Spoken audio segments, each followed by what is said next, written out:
है ना। Life processes के 4 प्रोसेसेस पढ़ना है आप लोगों को। कौन कौन से प्रोसेस पढ़ना है? जी, nutrition, respiration, transportation, excretion. Nutrition, respiration, transportation and excretion. ठीक है, यही ना 4 पढ़ना है। जी हाँ, जी जी तो हम लोग क्या क्या पढ़ लिए? न्यूट्रिशन हो गया। न्यूट्रिशन हो गया, और रेस्पिरेशन आज होना है। ठीक, जी जी तो रेस्पिरेशन जानते हैं आप लोग किसको बोलते हैं? रेस्पिरेशन हाँ, रेस्पिरेशन। जी, किसको बोलते हैं? Respiration the break. The breakdown of simple food in order to release energy. ठीक है, ब्रेकडाउन ऑफ क्या बोलते हैं, ठीक है, फूड कंटेनिंग एनर्जी, है ना, फॉर जी obtaining energy to perform other life activities, life processes, है ना। अदर लाइफ प्रोसेसेस के लिए जो एंजाइम, जो एक्टिविटी के लिए जो हमें एनर्जी का रिक्वायरमेंट होता है ना। हेलो, जी, दिन दिख रहा है? आज भी नहीं दिख रहा। नहीं दिख रहा है, Having स्लो नहीं। चल,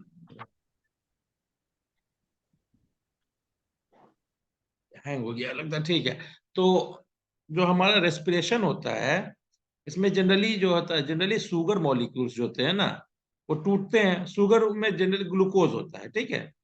ग्लूकोज जो होता जी है वो टूटता है, ठीक है।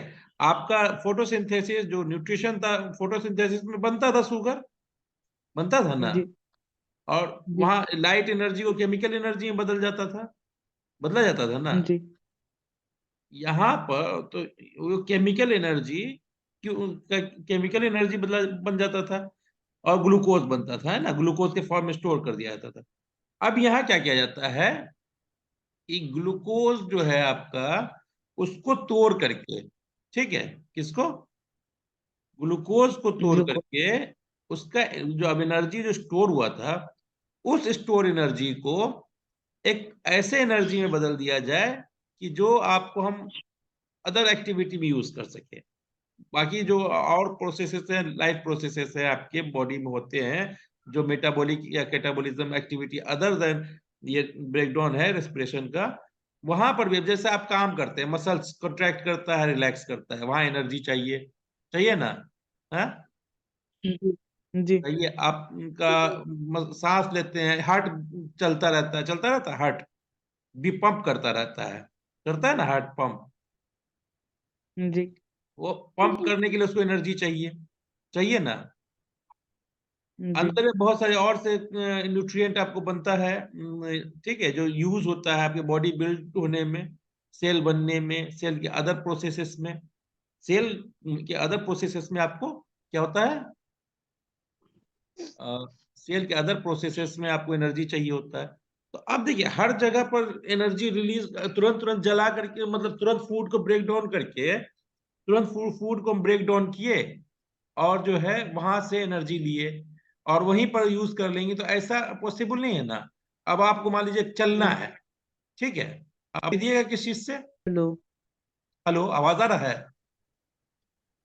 हमारे आ रहा है ना। जी अब आ रहा अपने कोई चीज आप खरीदने जा रहे हो मार्केट में, तो मार्केट में खरीदिएगा कैसे? किसी चीज को पैसा दे करके, है ना। है। जी पैसा दे के जी खरीदिएगा ना किसी चीज को।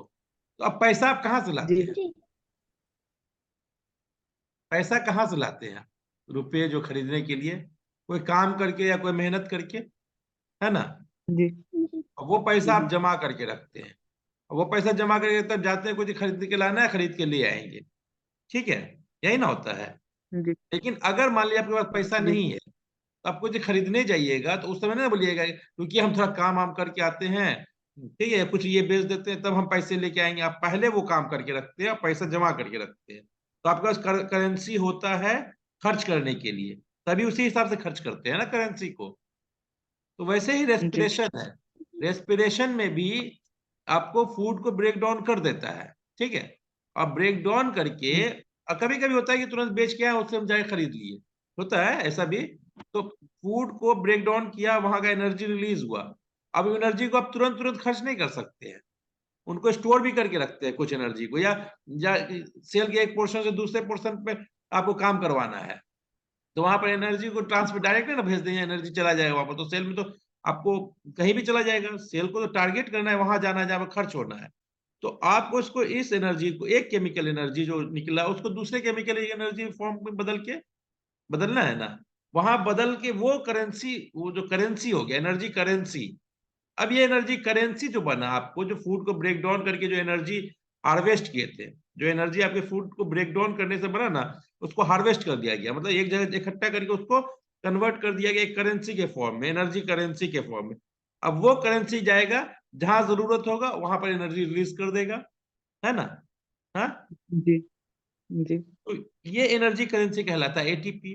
तो यही एटीपी बनना जो होता है, जो एनर्जी रिलीज होता है एटीपी के फॉर्म में फिर कन्वर्ट हो जाता है, और जो आपका फूड का बर्न का प्रोसेस है वो कहलाता है रेस्पिरेशन। क्या कहलाता है?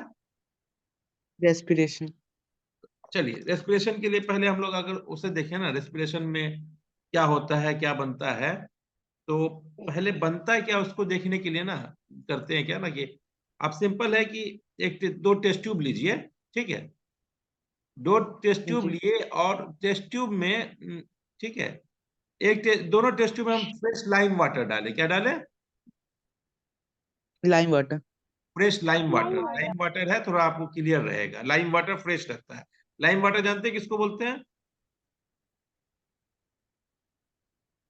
जी, जिसमें चूना मिलाते। हाँ, चूना फॉर्मूला। Calcium hydroxide. हाँ, एक होता है सूखा चूना, एक होता है गीला चूना, मतलब एक ड्राई और एक आपको हाइड्रेटेड। हाइड्रेटेड होता है कैल्शियम जी हाइड्रोक्साइड CaOH2, और एक होता है जी CaO में पानी डालिए तो CaOH2 बन जाएगा, ठीक है। तो उसको बीकर में जी डालें हम, कैल्शियम हाइड्रोक्साइड को पानी का सॉल्यूशन में, लाइम वाटर को डालें। अब उसके बाद हम जो है दो एक्सपेरिमेंट किए, एक पिचकारी पंप लेकर के उसमें हवा डालें, हवा से बाहर से, ठीक है। और एक में हम मुंह से डालें हवा, मुंह से फूके। क्या करें? मुंह से फूके, मोल से फूकी। ठीक है। तो क्या फर्क पड़ेगा? तो आप देखिएगा क्या ना, जिसमें बाहर से डाल रहे हैं इसमें आ गया, जैसे पिचकारी से डालने, उसका मतलब है क्या कि उसमें हम कोई इंसान के से नहीं जा रहा है, ये जो हवा में है, हवा, हवा है ना, हवा, हवा को ना अंदर जा रहे हैं, जो आप एयर है अभी, ठीक है ना। इस एयर में नाइट्रोजन भी होता है, ऑक्सीजन भी होता जी है, कार्बन डाइऑक्साइड भी होता है ना, है। जी। इस एयर में नाइट्रोजन कितना परसेंट होता है? 78%। ऑक्सीजन कितना होता है? 21%। 21%। और कार्बन डाइऑक्साइड 1% में वही सारे गैस पॉइंट जीरो होते जीरो थ्री परसेंट 0.03% रहता है ना। तो कार्बन हैं। डाइऑक्साइड जी बहुत कम है। तो ये जो है ठीक है। और हम सांस छोड़ रहे हैं, इसमें कार्बन डाइऑक्साइड बहुत ज्यादा होता है। क्या होता है? ये हमें पता है, कार्बन डाइऑक्साइड। निकल क्या रहा है हमको नहीं पता है। लेकिन हम देखेंगे इस लाइम वाटर में जो है ना, आपको व्हाइटनेस कम आया, प्रेसिपिटेशन कम हुआ। और इस वाले लाइम वाटर में बहुत ज्यादा प्रेसिपिटेशन हो गया। क्या हो गया? बहुत ज्यादा। क्या होता है ना, कैल्शियम जी हाइड्रोक्साइड जब कार्बन डाइऑक्साइड से रिएक्ट करता है तो कैल्शियम कार्बोनेट बना देता है। क्या बनाता है? Calcium carbonate. CaCO3। Calcium carbonate जो होता है ना, वो सॉलिड के फॉर्म में प्रेसिपिटेट होकर नीचे बैठने लगता है, प्रेसिपिटेट हो जाता है, या फिर वो व्हाइट जी होता है। कैल्शियम कार्बोनेट व्हाइट होता है, पानी में अगर घुला भी हो तो व्हाइट तरह का। तो वो, अब आपको व्हाइटनेस आ गया लाइम वाटर में। तो जो मुंह से फूक रहे उसमें ज्यादा आ रहा है, और जिसमें हम पंप से डाल रहे उसमें कम आएगा, ऑब्वियसली, क्योंकि एयर में कार्बन डाइऑक्साइड कम है। इस एक्सपेरिमेंट, आपके किताब में पहले एक्सपेरिमेंट ही है, इस एक्सपेरिमेंट से पता चल रहा है कि हम लोग जो फूक रहे हैं, एक तरह से सांस छोड़ रहे हैं, तो उसमें ज्यादा क्या है, कार्बन डाइऑक्साइड है ना, है कि नहीं? जी तो यही एक्टिविटी बताता है कि हम जो छोड़ रहे हैं सांस, तो इससे पता चला, ये जो हम सांस लेते हैं, हवा अंदर लिए और हवा बाहर छोड़े, ये सांस, ये रेस्पिरेशन नहीं कहलाता, ये गैसियस एक्सचेंज कहलाता है। मालूम है इस चीज को? रेस्पिरेशन और जी। एक्चुअल जो रेस्पिरेशन होता है वो सेल्स में होता है। कहाँ होता है? सेल्स में। हर एक सेल्स में होगा, वहां जाएगा। उससे रेस्पिरेशन क्या है वो आगे जाएंगे। ये हमारा सिर्फ गैसेस एक्सचेंज है। हमने अंदर ऑक्सीजन लिया, ऑक्सीजन लेकर के हमको हर सेल तक ऑक्सीजन, देखो हम लोग तो मल्टी सेल्यूलर ऑर्गेनिज्म है ना। हमारा जी। सेल्स, हर सेल्स तक ऑक्सीजन नहीं पहुंच पाएगा ऐसे ही।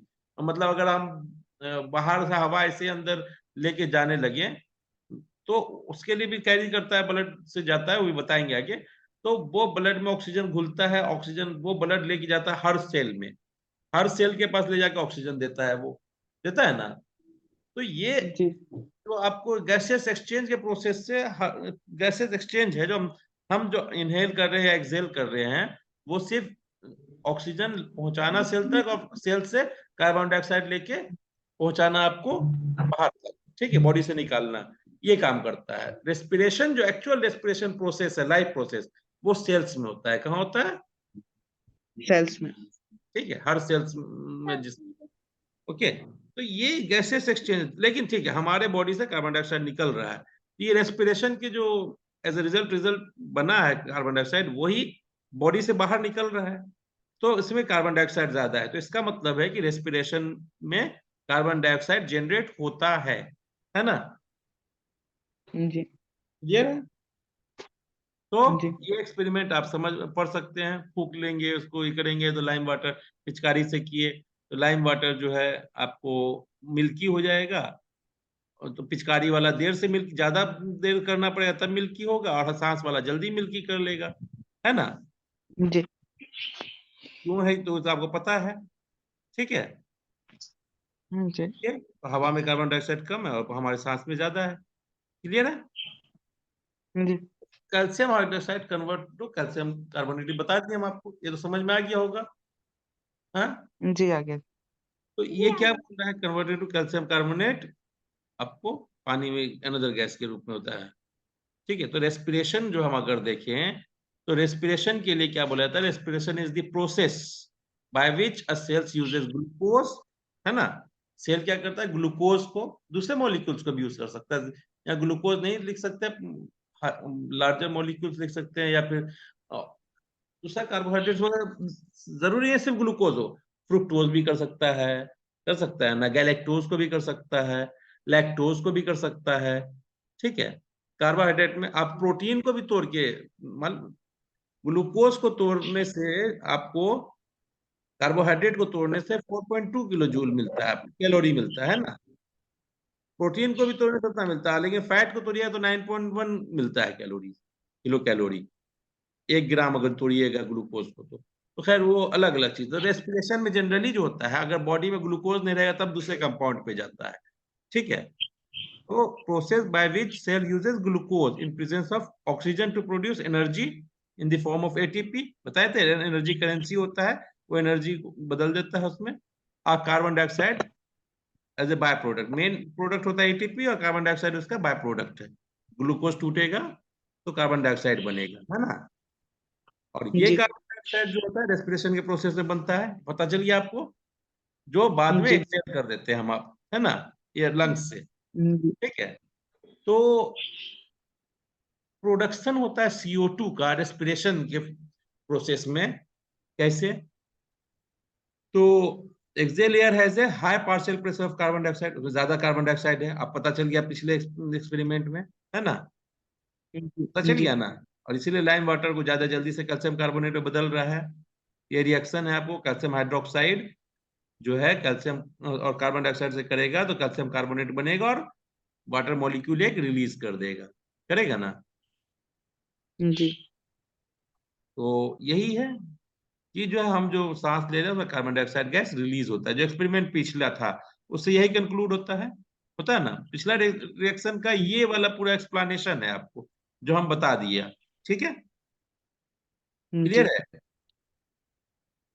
समझ में आया? नहीं समझ में आया तो बताइए आगे, कुछ आ गया, ठीक है। तो कैल्शियम, अब दूसरा एक्सपेरिमेंट है कि किस चीज को तोड़ता है और कैसे तोड़ता है, ठीक है। तो कैल्शियम हाइड्रो, इसमें हम क्या करते हैं, एक आप टेस्ट ट्यूब लीजिए, ठीक है, एक टेस्ट ट्यूब लिए, उसको हम स्टैंड में फिक्स कर दिए, कॉर्क लगा दिए, एक छेद करके उसमें देखिए, उसमें अंदर डाल दिए हम क्या, शुगर सॉल्यूशन। शुगर सॉल्यूशन आप फ्रूट का जूस डाल सकते हैं, फ्रूट का जूस है ना, कोई भी फल का, आम का जूस ले लीजिए, संतरा का जूस ले लीजिए, या चीनी का सॉल्यूशन ले लीजिए, ठीक है। और उसमें थोड़ा ईस्ट डाल देंगे। ईस्ट होता है, ईस्ट क्या है मालूम है? ईस्ट फंगस होता जी है, वो है ना, ईस्ट एक फंगस है, मालूम है ना? जी जी हाँ, ईस्ट एक फंगस है जिसको हम डाल देते हैं। वो एक लिविंग सेल है, रेस्पिरा जिंदा रहेगा तो रेस्पिरेशन करेगा, रेस्पिरेशन करेगा मतलब तो कार्बन, उसको ग्लूकोज को तोड़ेगा, या फिर जो भी फ्रूट जूस में जो भी आपको कार्बोहाइड्रेट है उसको तोड़ करके एनर्जी बनाएगा अपने काम के लिए, और उसको कन्वर्ट कर देगा। तो यहाँ पर देखना है, जब टेस्ट ट्यूब में डाले हैं शुगर सॉल्यूशन या फ्रूट जूस और ईस्ट डाल दिए, और इसको सील कर दिए कि बाहर से रिलीज ना हो। ये हम डालने के लिए उसको सील फनेल डाले हुए, नहीं भी डालो तो बंद करके एक ही छेद करो, पहले से डाल के सील कर दिए तो कॉर्क में एक छेद करके, ये अंदर डिप नहीं कर रहे हैं, इसको बाहर रखिए, हवा से जो बाहर निकलेगा कार्बन जो भी रिलीज होगा यहाँ से, आपको यहाँ से निकल जाए। और यहाँ से जब यहाँ से निकालने का एक हम गैस एग्जिट लगा दिए, और इसको एक टेस्ट ट्यूब में डिप कर दिए जिसमें हम कैल्शियम हाइड्रोक्साइड मतलब लाइम वाटर डाले हुए हैं, ठीक है। फिर हम ऐसे डाल के जी छोड़ देंगे, तो देखेंगे क्या है ना, थोड़ा देर के बाद ये लाइम वाटर जो है मिल्की होना शुरू हो जाएगा। क्या होने लगेगा? मिल्की मिर्ची होना शुरू हो जाएगा। इसका एक्सपेरिमेंट पता चलता है कि ईस्ट भी जो है आपको शुगर सॉल्यूशन को ब्रेक डाउन करके क्या दे रहा है, कार्बन डाइऑक्साइड दे रहा है ना। जी तो जी ये चीज आपको समझ में आ रहा है? तो कार्बन डाइऑक्साइड मतलब, ठीक है, समझ गए कि ईस्ट भी तो लिविंग सेल्स है आपको, लेकिन उतना ज्यादा तेजी से नहीं कर रहा जितना फूंक मारने से कर रहे हैं। ये थोड़ा स्लो हो रहा है, इसमें कम कार्बन डाइऑक्साइड रिलीज हो रहा है, ठीक है, लेकिन हो रहा है कार्बन जी डाइऑक्साइड रिलीज, ठीक है। जी अब हम आगे चलेंगे तो क्या हो गया, लाइम वाटर। ईस्ट जो होता है यूनिसेल्युलर बैक्टीरिया, ईस्ट बैक्टीरिया नहीं होता, समझे, गलत लिखा हुआ है यहाँ पर, ठीक है। ईस्ट जो है जी यूनिसेल्युलर फंगस है।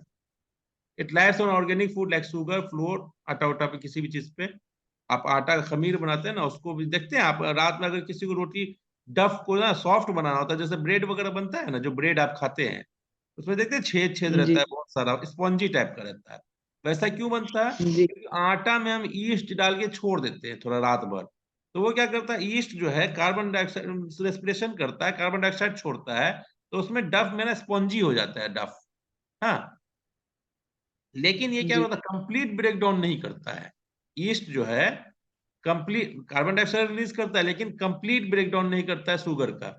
शुगर को कन्वर्ट कर देता है अल्कोहल में और कार्बन डाइऑक्साइड में। तो कुछ जैसे हम लोग सांस लेते हैं तो हम लोग पूरा का पूरा तोड़ देते हैं, ग्लूकोज को कार्बन डाइऑक्साइड में और एनर्जी में और वाटर में, ठीक है। लेकिन यहाँ होता है जो है ईस्ट जो है वो कंप्लीट नहीं, incomplete breakdown of food material करता है, और उसमें आपको अल्कोहल भी बना देता है, और क्या कर देता है, कार्बन डाइऑक्साइड भी बनाता है। तो इनकम्प्लीट ब्रेक डाउन जो होता है ना, तो वो फर्मेंटेशन कहलाता है। और इनकम्प्लीट ब्रेक डाउन क्या होता है, इन एब्सेंस ऑफ ऑक्सीजन होता है, ऑक्सीजन के एब्सेंस में होता है, क्योंकि इसमें जो सील किया हुआ यहाँ पर है, तो ऑक्सीजन तो बाहर से सप्लाई कर नहीं रहे हैं, जितना एयर में पहले था उतने ही से काम चल रहा है, ठीक है। तो खत्म जी होता जा रहा है ऑक्सीजन, तो इसको ऑक्सीजन मिल नहीं रहा है, मिल रहा है ऑक्सीजन उतना जितना था पहले, यूज कर लेगा तो फिर बाद में कहाँ से मिलने लगे।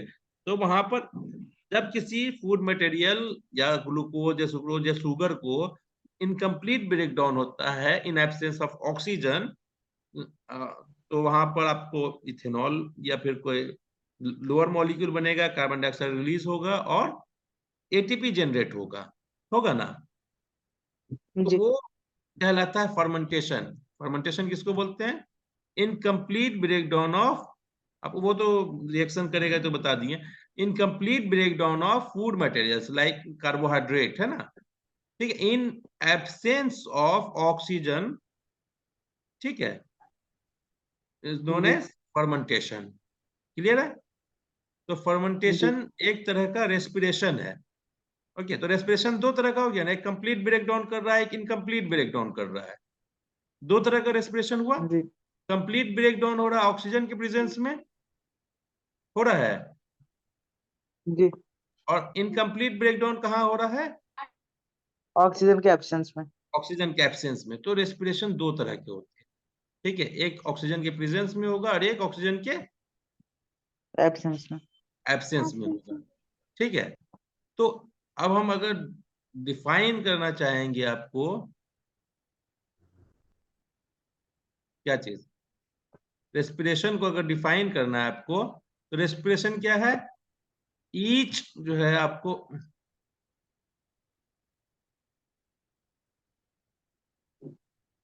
रेस्पिरेशन क्या है, पढ़िए तो उसको, सेल्यूलर रेस्पिरेशन पढ़िए क्या लिखा हुआ है।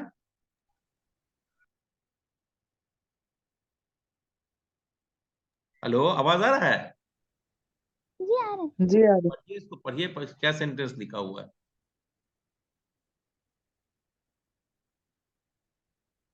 नहीं पढ़ा जा रहा है आपसे?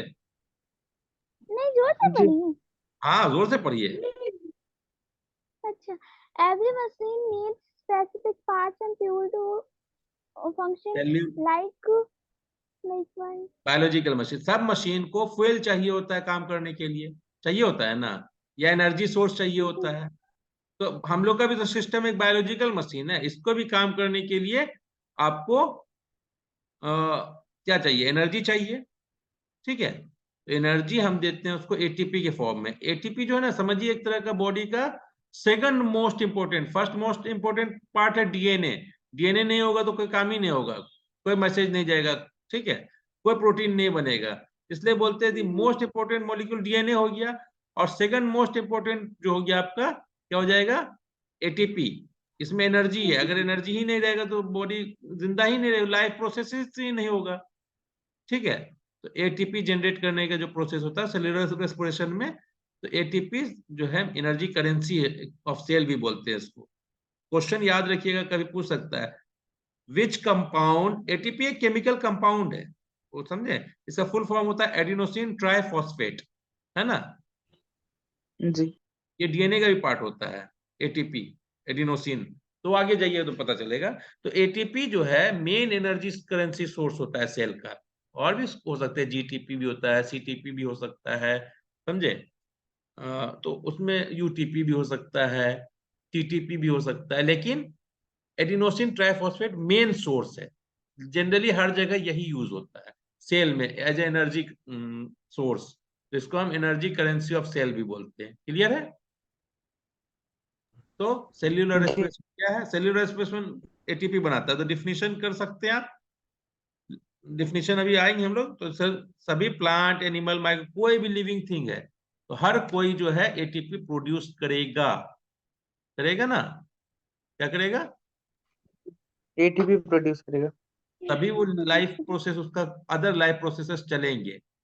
तो ये जो एटीपी बनता है ना, इसके दो तरह के होते हैं, हम बता दिए। एक एरोबिक होता है जब ऑक्सीजन के प्रेजेंस में होता है रेस्पिरेशन, सेल्यूलर रेस्पिरेशन, उसको क्या बोलते हैं, एरोबिक, एरोबिक रेस्पिरेशन, ठीक है। एरोबिक। जो ऑर्गेनिज्म आपको ऑक्सीजन के प्रेजेंस में कराएगा उसको बोलेंगे एरोब्स, ठीक है, AEROB। और हम एक चीज और बोले थे आप लोगों को कि अगर कोई चीज उल्टा होता है तो उसमें क्या लगा देते हैं, उसके पहले लेटर, एक लेटर, ए या एन। ए या एन। इसमें क्या लगेगा, अगर इसका उल्टा बनाना तो एन। एन क्यों लगेगा, एन। And एन क्यों लगेगा? हाँ, क्योंकि वॉवेल है पहला वर्ड। हाँ, तो ये इसका जस्ट उल्टा देख लीजिए, इन एब्सेंस ऑफ, वॉवेल है पहला वर्ड। अगर ऑक्सीजन नहीं कर रहा है तो उसको बोलेंगे एनएरोबिक।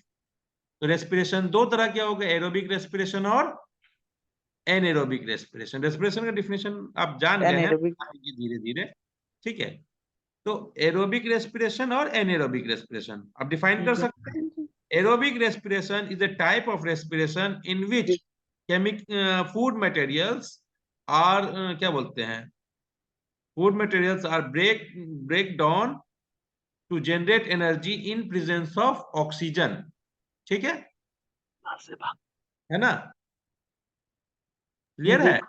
और उसी में अगर उल्टा कर दीजिएगा, इन एब्सेंस ऑफ ऑक्सीजन कर दीजिएगा, तो फिर एनेरोबिक हो जाएगा। क्लियर है? तो ये देखिए सेल्यूलर रेस्पिरेशन अगर देखिए तो फोटोसिंथेसिस होता है, उसका उल्टा एक तरह का हो गया। लाइट एनर्जी को क्लोरोप्लास्ट जो है कन्वर्ट कर देता है आपको किसमें, ग्लूकोज में। C6H12O6 ग्लूकोज का फॉर्मूला होता है। अब यही जी ग्लूकोज हम खा सकते हैं, पेड़ पौधा से जो जानवर खाया उसमें चला गया, ग्लूकोज किसी स्टार्च के फॉर्म में चला गया, स्टार्च फिर तोड़ के ग्लूकोज बना सकता है, ठीक है, स्टार्च के फॉर्म में चला गया किसी भी। ये फोटोसिंथेसिस से जो बना ग्लूकोज, इसको अगर ऑक्सीजन के प्रेजेंस में चले जाए माइटोकॉन्ड्रिया में, तो बना जाए कार्बन डाइऑक्साइड और हाइड्रोजन। ये हो जाएगा एरोबिक, ऑक्सीजन के प्रेजेंस में। माइटोकॉन्ड्रिया में जो रेस्पिरेशन होता है वो ऑक्सीजन के प्रेजेंस में ही होता है। अगर अदर देन अगर माइटोकॉन्ड्रिया इन्वॉल्व नहीं होगा तो एनारोबिक रेस्पिरेशन हो जाएगा। तो सेल्यूलर रेस्पिरेशन अगर एरोबिक है, और एटीपी तो बनेगा ही बनेगा, एटीपी के लिए ही रेस्पिरेशन हो रहा है। देखिए यहाँ एनर्जी आपको कंज्यूम हो रहा था और यहाँ एनर्जी रिलीज हो रहा है। अब इस एनर्जी को स्टोर करके रखने के लिए एटीपी बनाया जा रहा है, नहीं तो ये एनर्जी बर्बाद हो जाता है, बेकार चला जाता है, बॉडी में चला जाता है ना, आपकी बॉडी को हीट अप कर देता है। तो ये एनर्जी को यूज कर लिया जा रहा है एटीपी के बनाने में। यहाँ से तोड़ने में जो एनर्जी निकला, जो एनर्जी इसमें आपको लगा था, जो एनर्जी तोड़ने में निकला, उसको बना दिया गया एटीपी। बताएंगे हम आगे कैसे स्टोर हो जाता है उसमें। तो वो आपको एनर्जी एटीपी के फॉर्म में बदल गया, बाकी फिर आपको कार्बन डाइऑक्साइड हाइड्रोजन मिल गया ना, वाटर। जी तो एक तरह का जो आपका एरोबिक रेस्पिरेशन है वो आपको उल्टा हो गया फोटोसिंथेसिस का है। अब देखिए समझिए, फोटो जी रेस्पिरेशन के लिए रेस्पिरेशन दो तरह का होता है ना। तो रेस्पिरेशन में सबसे पहले क्या होता है, कार्बोहाइड्रेट्स होते हैं, जैसे आपको स्टार्च वगैरह है, कार्बोहाइड्रेट है ना। तो कार्बोहाइड्रेट जी बना होता है ग्लूकोज का, बना होता है ना। जी ग्लूकोज आपको मिला, ग्लूकोज इंस्टेंट सोर्स हो जाता है एनर्जी का। ग्लूकोज को तोड़ना, ग्लूकोज टूटेगा, है ना, किसमें, पायरुविक एसिड में। किसमें, पायरुवेट पायरुविक एसिड में या पायरुवेट में। ग्लूकोज में कितने कार्बन कंपाउंड होते हैं, 6 carbon glucose is 6 carbon compound, है ना, 6 जी कार्बन कंटेनिंग कंपाउंड। और पायरुवेट में 3 होते हैं, क्या होते हैं। जी 3 तो ग्लूकोज टूटेगा पायरुवेट में तो कितने पायरुवेट बनेंगे, एक 2 ग्लूकोज टूटेगा तो 2 पायरुवेट बनेगा, 2 पायरुवेट बना जी ना। और ये प्रोसेस जो जी होता है ना, पायरुवेट बनता है यहाँ पर। ये स्ट्रक्चर जो बनाया हुआ है ना, ये स्ट्रक्चर जो बनाया हुआ है, ये माइटोकॉन्ड्रिया है। क्या सेल के अंदर ये पूरा सेल बनाया हुआ है। तो सेल के माइटोकॉन्ड्रिया के बाहर वाला स्ट्रक्चर ये क्या कहला रहा है, पार्ट क्या कहलाता है। सेल के में अंदर में होता है न्यूक्लियस होता है, आपको माइटोकॉन्ड्रिया जी होता है ना, अलग अलग सेल। जो सेल और सेल्यूलर ऑर्गेनिल्स है उसके बाहर वाला पोर्शन क्या कहलाता है। प्लाज्मा में सेल मेम्ब्रेन मेम्ब्रेन नहीं, मेम्ब्रेन तो दीवार, ये लाइनिंग हो गया मेम्ब्रेन। मेम्ब्रेन के अंदर वाला जी पार्ट क्या कहलाता है, साइटोप्लाज्म साइटोप्लाज्म। तो ये रिएक्शन जो हो रहा है आपको, कार्बोहाइड्रेट से ग्लूकोज बनना, और ग्लूकोज, एक ग्लूकोज के टूटने से 2 पायरुवेट बनना, ये कहां पर होता है, साइटोप्लाज्म में होता है, ठीक है। कहाँ होता है, जी साइटोप्लाज्म में होता साइटोप्लाज्म है। और अब अगर वो एरोबिक ये है, सेल है, मतलब उसको ऑक्सीजन मिल रहा है, तो ये पायरुवेट चला जाएगा आपको माइटोकॉन्ड्रिया में। और माइटोकॉन्ड्रिया में अलग अलग रिएक्शन होके एटीपी बनेगा। 10 मिनट में बंद होगा तो फिर इसी पे आ जाएंगे, है ना। एटीपी बनेगा, जी ठीक है, एटीपी बनाएगा और पूरा का पूरा कार्बन डाइऑक्साइड, ये पायरुवेट को तोड़ देगा, कार्बन डाइऑक्साइड और वाटर के मॉलिक्यूल में क्या कर देगा, वाटर के मॉलिक्यूल। कार्बन डाइऑक्साइड और वाटर तो 6 कार्बन, 2 पायरुवेट आया तो 6 कार्बन था, तो 6 कार्बन डाइऑक्साइड बन जाएगा, H2O बन जाएगा ना। तो ये जी कंप्लीट ब्रेकडाउन हो गया। तो इसमें ज्यादा एनर्जी निकलेगा, खैर अभी पता चल जाएगा। और अगर मान लीजिए ऑक्सीजन नहीं है, तो ये पायरुवेट अंदर नहीं जाके, ये पायरुवेट बाहर ही रिएक्शन होगा। कहाँ होगा, बाहरी रिएक्शन होगा। पायरुवेट टूटेगा लैक्टिक एसिड में, या फिर किसमें, इथेनॉल में। किसमें, इथेनॉल में। ऑर्गेनिज्म पे इथेनॉल डिपेंड करता है। इथेनॉल होता है C2H5OH, है ना, इथेनॉल, ठीक जी है। इथेनॉल में किसमें टूटेगा, इथेनॉल इथेनॉल में। तो अब लैक्टिक एसिड होता है, इसमें 3 कार्बन होता है, कितना होता है, 3 कार्बन, 3 कार्बन। और इथेनॉल में होता है 2 कार्बन। ठीक है, तो अब देखो जी। यहाँ पर ऑक्सीजन के एब्सेंस में हो रहा है, तो ये बाहर में ही होगा, माइटोकॉन्ड्रिया में नहीं जाएगा। तो जो एनारोबिक रिएक्शन है वो कंप्लीटली साइटोप्लाज्म में होगा। कहाँ होता है? साइटोप्लाज्म में। और जो एरोबिक रेस्पिरेशन होता है, जो एरोबिक रेस्पिरेशन होता है, वो माइटोकॉन्ड्रिया में। हेलो, हाँ कॉल करते हैं हम तुमको, कॉल कर रहे हैं हम, कॉल कर रहे हैं थोड़ा देर में।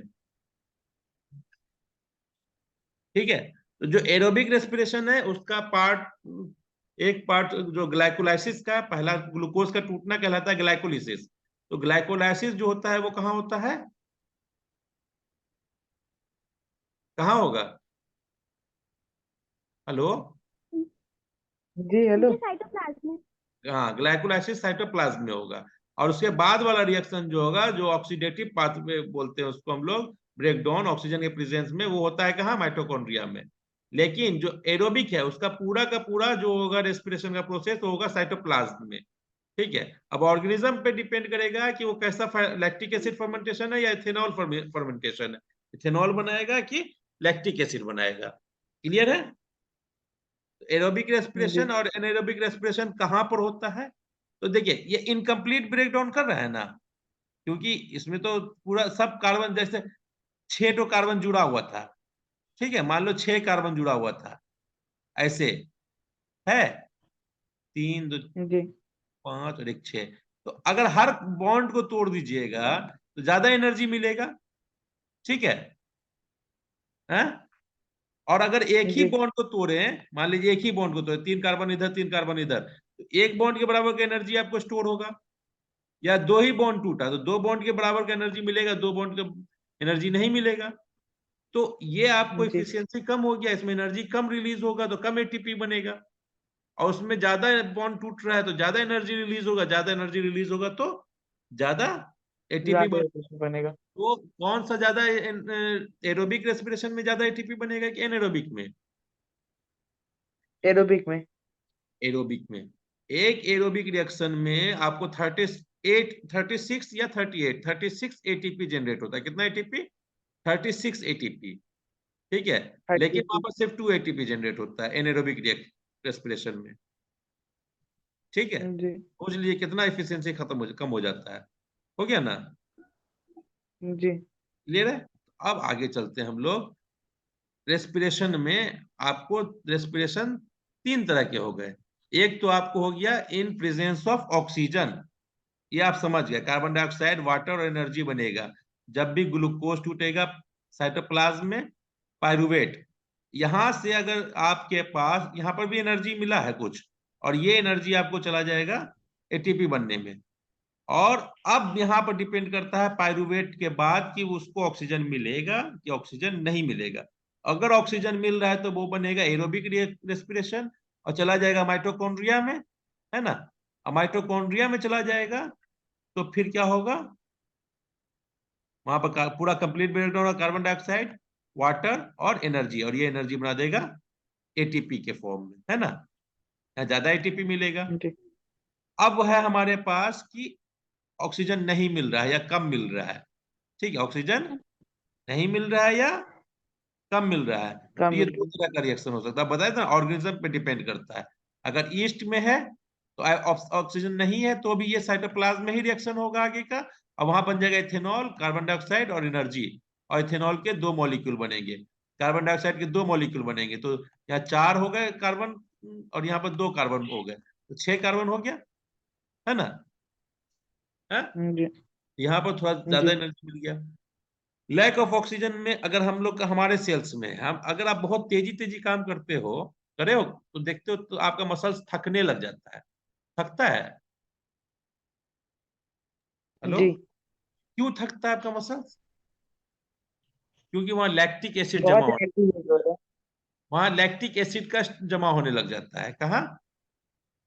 तो लैक्टिक एसिड क्यों जमा होता है? मसल में। क्योंकि हम बहुत तेजी तेजी काम कर रहे हैं तो हमारे मसल्स को उतना जल्दी जो है आपको ऑक्सीजन नहीं मिल रहा है। अब देखिए, जब आप बहुत तेजी तेजी काम करिए तब सांस भी जल्दी जल्दी लीजिएगा, लेते हैं ना? है? जी।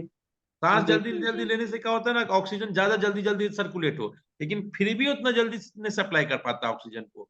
तो मसल्स जो होता है ना, मसल्स को ऑक्सीजन नहीं मिलता है, तो मसल्स जो है एनेरोबिक रेस्पिरेशन करने लग जाता है। मतलब यही पायरुवेट को साइटोप्लाज्म में ही ब्रेक डाउन करके वो लैक्टिक एसिड बना के एनर्जी, कुछ भी एनर्जी हो लेकिन एनर्जी तो बनाना है ना, हाँ, काम करने के लिए। अब आपको मसल्स थक जा रहा है फिर भी आप चला रहे हो, तो क्या है ना कि वहां पर ऑक्सीजन नहीं है, उसको मिल रहा है, ठीक है। ऑक्सीजन नहीं मिल रहा है तो आप फिर भी काम कर रहे हो, तो वहां पर एनर्जी तो कुछ तो चाहिए होगा ना, तो वो एनर्जी यही एनेरोबिक रेस्पिरेशन से होगा। लेकिन इसके फलस्वरूप क्या होगा, आपको इसके result as a result lactic acid बनेगा और आप थक जाओगे। फिर आप आराम करते हो तो धीरे धीरे वो ऑक्सीजन जाके वो लैक्टिक एसिड को कंज्यूम कर लेता है, हटा देता है, ठीक है। तो ये आपको जी। दो तरह के रेस्पिरेशन हो गए, एरोबिक और एनेरोबिक। एनेरोबिक कहाँ कहाँ होता है, ईस्ट के सेल में और मसल सेल्स में हो सकता है, जिसमें या तो लैक्टिक एसिड बनेगा या इथेनॉल बनेगा, और ये हमेशा साइटोप्लाज्म में ही होगा पूरा का पूरा रिएक्शन। दूसरा है एरोबिक। एरोबिक में हो गया कि आधा रिएक्शन जो पायरुवेट तक बनना है वो बनेगा साइटोप्लाज्म में, और उसके आगे का प्रोसेस चलेगा माइटोकॉन्ड्रिया में। ऑक्सीजन अगर मिल रहा है तो ठीक है, पायरुवेट जाएगा आपको माइटोकॉन्ड्रिया में, वहां से कार्बन डाइऑक्साइड और वाटर देके ज्यादा एनर्जी बनाएगा। क्लियर है, जी। समझ में आया इतना? जी इतना समझ में आ गया, जी आ गया। ठीक है। ये इथेनॉल का फॉर्मूला है, इथेनॉल में 2 कार्बन होते हैं, बताए थे। तो C2H5OH क्या बोलते हैं, C2, 2 C2H5 हो गया, H5 है ना, अलग अलग H है, और एक हाइड्रोक्सिल ग्रुप है तो OH, C2H5OH। क्लियर है। जी तीसरा है आपको लैक्टिक एसिड, जो लैक्टिक एसिड 3 कार्बन कंपाउंड है, C3 है ना, C3 है ना, C3H कितने हैं, एक H 4 H है ना, C3, ओके। इसमें एक इथेनॉल है, अल्कोहल सॉरी अल्कोहलिक ग्रुप है, एक एसिडिक ग्रुप है, एसिटिक एसिड बोलते हैं ना इसको, है। जी तो ये लैक्टिक एसिड है, सॉरी लैक्टिक एसिड, इसमें OH भी है और COOH भी ग्रुप है, हाइड्रोक्सिल ग्रुप भी है और कार्बोक्सिलिक ग्रुप भी है, तो ये 3 कार्बन वाला है, ठीक है। इसमें टोटल अगर हाइड्रोजन देख लीजिए तो 6 हाइड्रोजन है, 3 ऑक्सीजन है और 3 कार्बन डाइऑक्साइड है ना। क्लियर है, समझ में आ गया इतना आप लोगों को? जी। जी चलिए आगे चलते हैं। तो अब हम लोग किस पे आ रहे हैं, एटीपी पे। एटीपी के बारे में थोड़ा जान जाइएगा तो आप लोग को एटीपी फिर आगे चलेंगे समझ में आएगा। एटीपी ही है ना मेन चीज, जो रेस्पिरेशन किस लिए हो रहा है, हमें एटीपी बनाने के लिए। और एटीपी कहाँ यूज करते हैं, तो हर रिएक्शन हर प्रोसेस जहां पर सेल में जो होता है, जहां एनर्जी कंज्यूम होता है, एनर्जी चाहिए होता है, वहां पर एटीपी का रिक्वायरमेंट होता है ना। तो एटीपी को हम लोग एनर्जी करेंसी भी बोलते हैं सेल का, है ना। और ये क्या होता है, एनर्जी जी रिलीज, रेस्पिरेशन के जो एनर्जी के प्रोसेस में एनर्जी रिलीज होता है उसको एटीपी के फॉर्म में कराता है। एटीपी क्या होता है, एडिनोसिन ट्राइफॉस्फेट, क्या चीज है, एडिनोसिन ट्राइफॉस्फेट। तो एक तरह से देखिए एक एडिनोसिन कंपाउंड है, क्या है, एक एडिनोसिन कंपाउंड है, इसमें एक